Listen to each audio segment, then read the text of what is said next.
Nah, di Brebes ini catatan yang bisa kita ini ada dua tempat yang digunakan sebagai markas. Yang pertama di wilayah Tanjung, kemudian yang kedua di Brebes. Nah, di wilayah Tanjung itu nanti akan membackup pergerakan untuk mengatasi wilayah Brebes Tengah, kayak Bandar Harjo, kemudian kayak Petanggungan, kemudian kayak Bersana. Nah, kemudian yang di wilayah Brebes ini nanti akan membackup pergerakan di wilayah jalur Panggung. Karena kita ketahui bahwa depan markas Kodim ini adalah Jalan Dendels Grute Pos, ya, yang asli. yang asli. Sementara yang tambahan itu sekitar tahun 70-an. Ya. Itu dinamakan Jalan Anyar, Gili Anyar, atau Jalan Terobosan. Kalau yang masih asli adalah ini. Nah, tahun 47 ini juga menjadi detasemen militer NIKA, dan di sini ada istilahnya Nevis. Nevis itu dinas intelijennya tentara NIKA. Jadi kalau di sekarang ini ya kayak BIN lah. BIN inilah yang kemudian Nevis inilah yang kemudian mencatat tentang pergerakan laskar dan mereka yang dianggap sebagai pro republik. Jadi ini Kodim ini menjadi tempat bersejarah. Hanya saja tempatnya sudah berubah, tetapi kalau tidak ada sentuhan untuk mengenangkan kembali, bisa-bisa terlupakan. Dan juga ini keinginan yang kemarin kami dari beberapa veteran-veteran itu yang terkumpul dalam Dewan Harian Veteran 45. Kebetulan ketuanya mantan Dandim yang dulu Pak Gunawan. Pak Gunawan. Tapi beliau sekarang kaitannya lagi tertinggal di Jogja, sakit Pak stroke.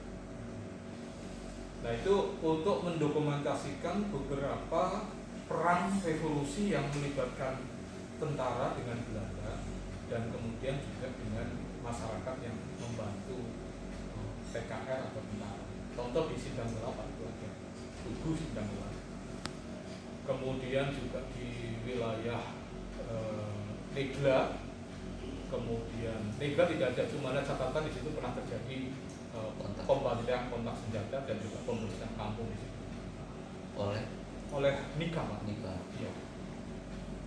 Kemudian sampai ke wilayah perbatasan antara nanti Salem dengan wilayah Jawa Barat. Karena itu dulu pernah menjadi catatan bersejarah untuk rute gerilanya divisi Siliwangi.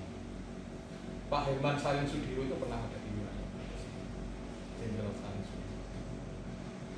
Nah, kalau nanti usulan ini menjadi sebuah terobosan baik bagi Pak Dandim ini untuk Pemkab misalkan minta upaya mencatatkan kembali peristiwa-peristiwa 45 yang akan berkaitan dengan peran serta ABRI dalam revolusi 45. Itu sesuatu hal yang sampai sekarang belum tercatat secara utuh.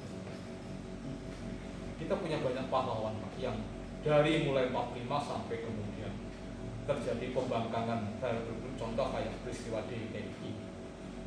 Jenderal Ahmad Yani itu pernah berada di wilayah Brebes, Tegal, dan sampai ke Bumi. Amir Murtopo.